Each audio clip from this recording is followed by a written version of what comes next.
Ini juga banyak terjadi ya kadang ya. Jadi kita juga kalau mendapatkan informasi itu penting-pentingnya memilih-milih dulu. Penting-pentingnya cross check dulu, ini informasi benar gak ya? Dan kita gak sembarangan nyebarin ke teman-teman. Kadang itu banyak dilakuin. Iya, kadang banyak yang belum mencari tahu terlebih dahulu beritanya bener enggak, tiba-tiba di-share. Iya, itu yang bahaya kan. Iya.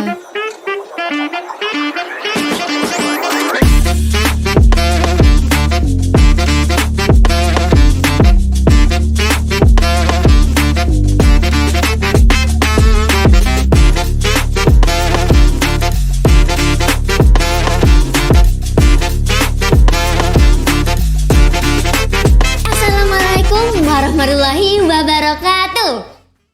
Selamat pagi teman-teman semuanya.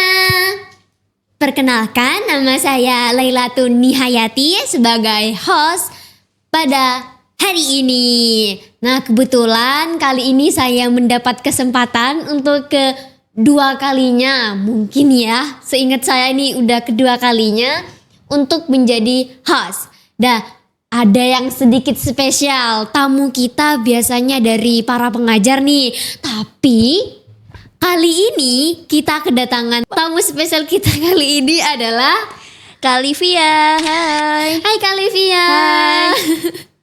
Jadi buat yang belum tahu nih, Kak Livia itu sebagai ketua jurnalistik di SMP Negeri 9. Tepuk tangan dong. Sebelumnya gimana deh, kayak pas pertama kali ditunjuk jadi ketua itu kayak takut gak atau malah kayak semangat banget? Takut, pastinya ada rasa deg-degan karena ini first time aku jadi ketua di ekstrakurikuler. Dan aku juga masih belum bisa bersosialisasi dengan orang dengan gampang gitu. Aku termasuk orang yang introvert. Duh. Ya pasti karena untungnya teman-teman juga di jurnalistik bisa memaklumi ya, bisa diajak kerjasama juga. Jadi aku beradaptasinya mudah juga di jurnalistik.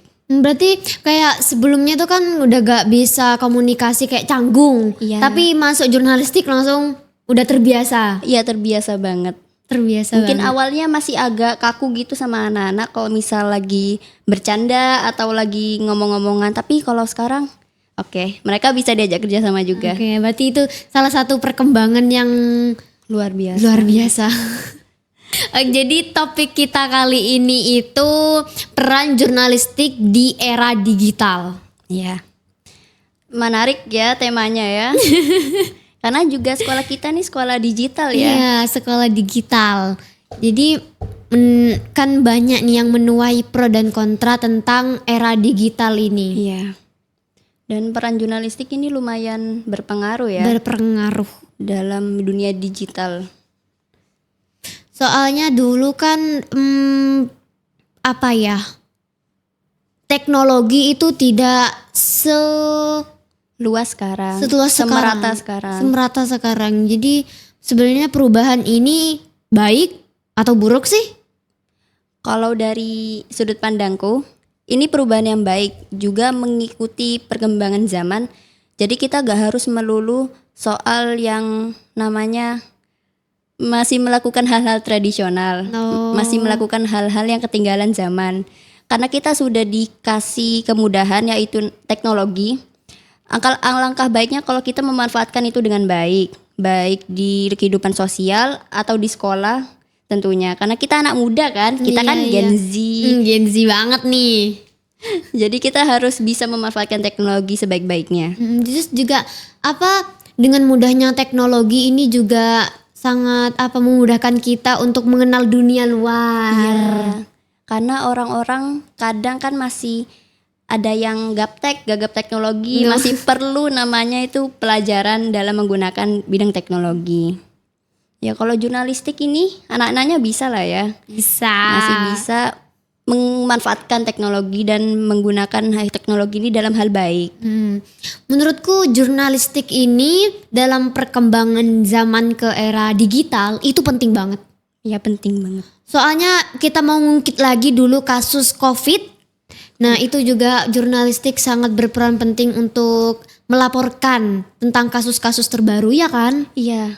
Jurnalistik itu seperti reporter dengan sigapnya melaporkan berita yang Iya. terjadi secara langsung. Kalau bedanya jurnalistik di luar sama di sekolah apa ini? Kalau di luar kan mereka kan pasti meliputnya kan hal yang luas dan mereka lingkupnya umum kan. Nah, jadi jurnalistik di sekolah ini bukan hanya berperan dalam meliput perkembangan berita, tetapi juga mengajarkan bagaimana anak-anak di sekolah itu ikut mengambil bagian dari jurnalistik seperti yang suka berliterasi. Jadi mereka yang memiliki bakat-bakat juga bisa tersalurkan di jurnalistik untuk memanfaatkan teknologi juga. Nah, meliput kita juga itu kan bukan tentang kegiatan sekolah. Kadang juga kita meliput kegiatan di luar, tetapi yang masih berhubungan dengan pendidikan. Nah, jadi itu juga pentingnya jurnalistik di lingkup sekolah. Bedanya itu kalau kita masih terikat dengan namanya pendidikan ya. Iya. Jurnalistik sekolah. Iya. Oke, ini boleh langsung masuk pertanyaan? Oh, boleh. Boleh. Pertanyaan pertama, bagaimana cara kita sebagai siswa mengajak siswa lainnya untuk literasi? Kan itu peran jurnalistik banget kalau di Iya, sekolah. peran jurnalistik banget. Karena yang kita tahu kan minat literasi kan semakin memudar Semakin nih. menurun. Ya, menurun nih. Jadi kita perlu mengambil langkah yang tegas banget terhadap perkembangan literasi, menurunnya literasi ini. Caranya pasti dengan memanfaatkan teknologi, karena label kita memang sekolah digital. Selain memanfaatkan teknologi, kita juga mengajak anak-anak sebisa mungkin yang memiliki bakat, terutama itu untuk melanjutkan bakat berliterasi mereka. Mereka juga kadang bisa ngajak teman-teman yang lainnya kan buat ikut literasi, buat senang yang sama yang namanya literasi. Ya soalnya kan kayak ada temen yang suka ikut-ikutan Iya. gitu. Jadi pengaruh gitu dari temennya. Biar ngajak ayo gitu. Kalau Iya. ada temennya dia juga mau gitu. Terus pertanyaan kedua, apa penyebab utama dari siswa atau siswi yang enggan membaca di era digital ini? Padahal kan di era sekarang itu kita mendapatkan kemudahan mengakses informasi. Nah, justru kenapa malah males? Nah itu sebenarnya teknologi juga ada dampak buruknya kan. Mungkin mereka terpengaruh oleh dampak buruk tersebut. Makanya di sini peran kita sebagai murid, terutama siswa di sekolah, kita sebisa mungkin memanfaatkan teknologi itu dengan baik. Kita bisa baca-baca, karena sekarang membaca tuh gak harus dari buku ya, gak harus berbentuk fisik. Kita juga bisa membaca dari artikel yang tiba-tiba lewat di beranda kita, Iya. atau juga tiba-tiba bisa ngebaca cerita. Kadang kan yang viral-viral sekarang ada cerita pendek, Iya, iya. POV gitu kan. Itu juga bisa meningkatkan kemampuan baca anak orang-orang di sekolah gini. Tapi itu yang jadi masalah, mereka kayak gak mau gitu. Mungkin gak maunya tuh karena belum adanya tekanan, ajakan dari orang lain. Mungkin lingkungan mereka kurang mendukung untuk mendorong mereka buat berliterasi. Jadi menciptakan lingkungan yang suka berliterasi dan mengajak orang-orang untuk berliterasi itu penting juga.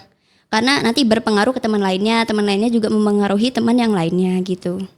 Tapi kalau tadi yang bisa baca lewat ponsel, lewat media-media sosial itu, jadi buku tertinggal dong.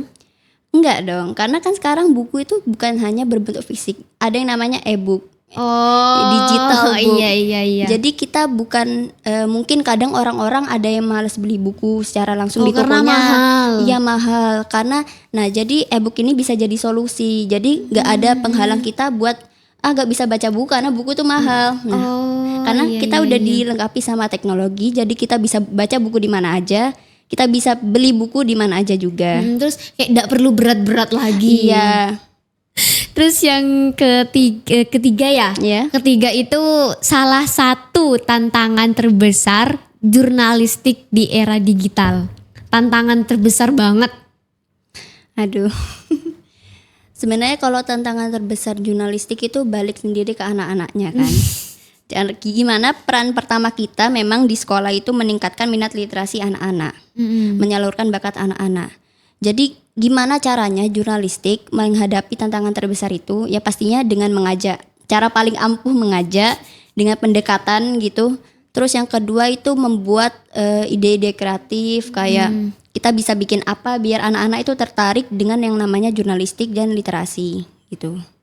pastinya dengan manfaatkan teknologi digital sekarang.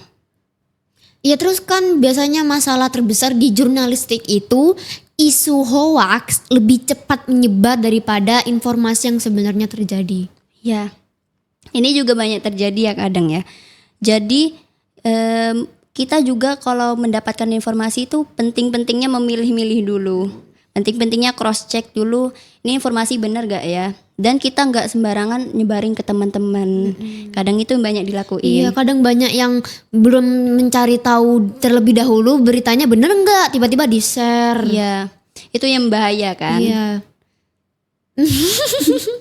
Jadi pentingnya itu kita jika mendapat suatu informasi atau berita ngecek dulu. Iya, ngecek dulu pasti. Karena kalau sekalinya informasinya itu menyimpang dari informasi yang sebenarnya itu bahaya sekali.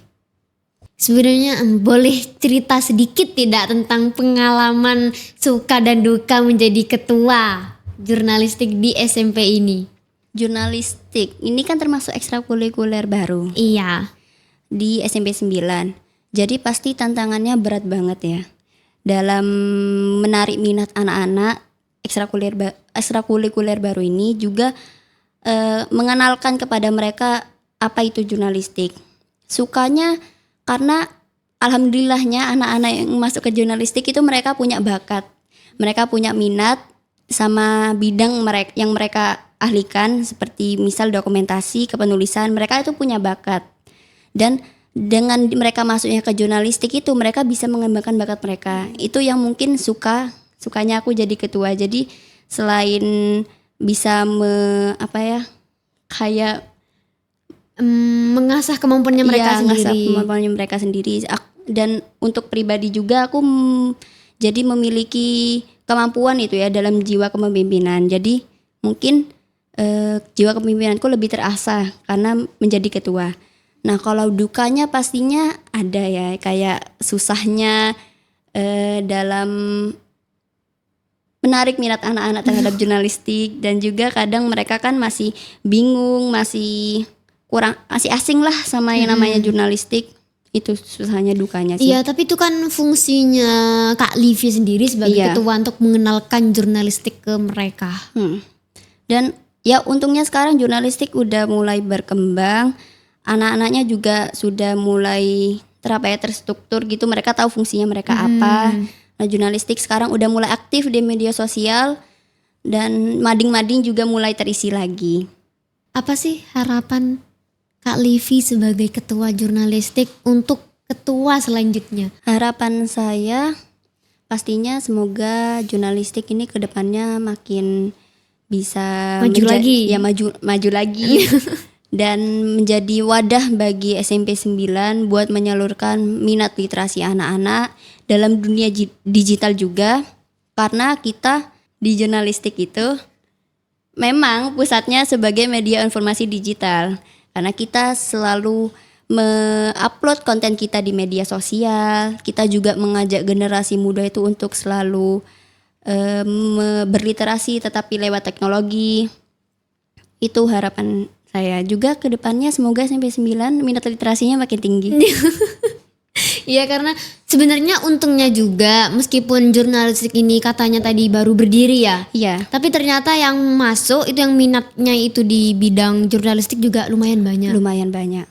Dan mereka semua mempunyai bakat dalam bidang-bidang mereka tersebut. Jadi tinggal mengasah aja. Iya. Oke, sekian untuk podcast hari ini ya. Terima kasih Kakak Livi telah meluangkan waktunya. Sekian dari saya sebagai host. Terima kasih. Wassalamualaikum warahmatullahi wabarakatuh. Dadah teman-teman semuanya.